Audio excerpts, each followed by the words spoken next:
Yeah, it's like we said, there's no point getting to a final if you're going to lose it, and someone's got to lose it, and we end up not doing enough in the game today to counteract their defensive relentlessness. Really, we had a couple of half chances, a couple of chances maybe we should have tested the goalkeeper a bit better, but they scored an unbelievable goal, and we didn't. And they're the fine margins in a cup final.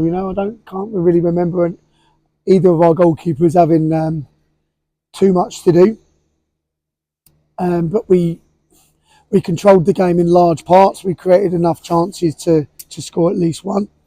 We didn't, and we just got to move on and have a bit of R&R now, and which is much needed, as you've seen. Lots of injuries and lots of fatigue in the players. So 5 days off will do them a world of good, and we come back in on Monday, ready for the final league campaign.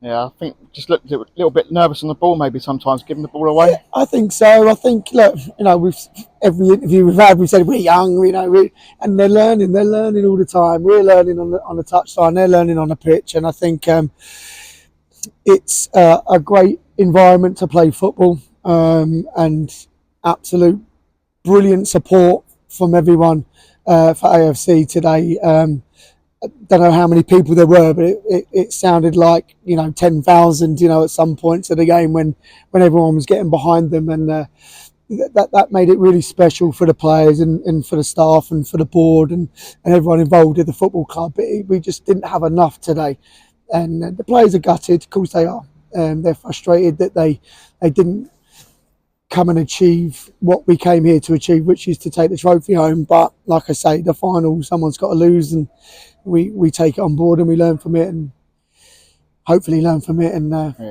we kick on. Just going to briefly go over an incident just before half time. Yeah. Looked like a penalty inside the box. It looked like a penalty.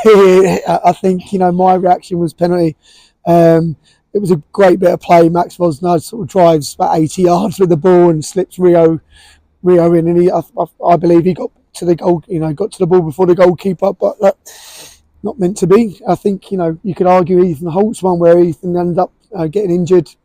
That's a penalty as well. But like I say, I'm not going to be critical of the referees. We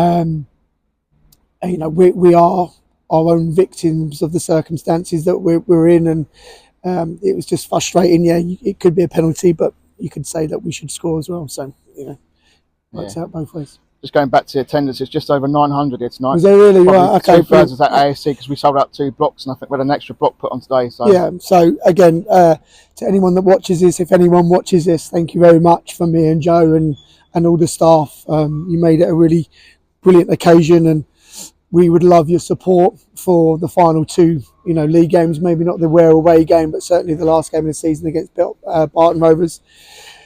And then if we get enough points, which I'm sure we will, then in the playoffs and 2 massive games to get promoted. Just one last thing, mate. Obviously the players have got time off now. What's the plans for the next 2 games, next 2 weeks? Yeah, 5 days off. 5 days of no football, not thinking about football, no activity. Look after yourself, hydrate, enjoy a bit of downtime, and then we come back in on Monday with a normal prep week for Ware away, which is a tough game. Where we're very good, at their home ground, and they'll be gunning for, potentially even automatic promotion. So it's going to be tough. Every game's a cup final now. We've just had one, 4 to go, hopefully. Okay, thanks, JT. No worries, Cheers, James. Thank you.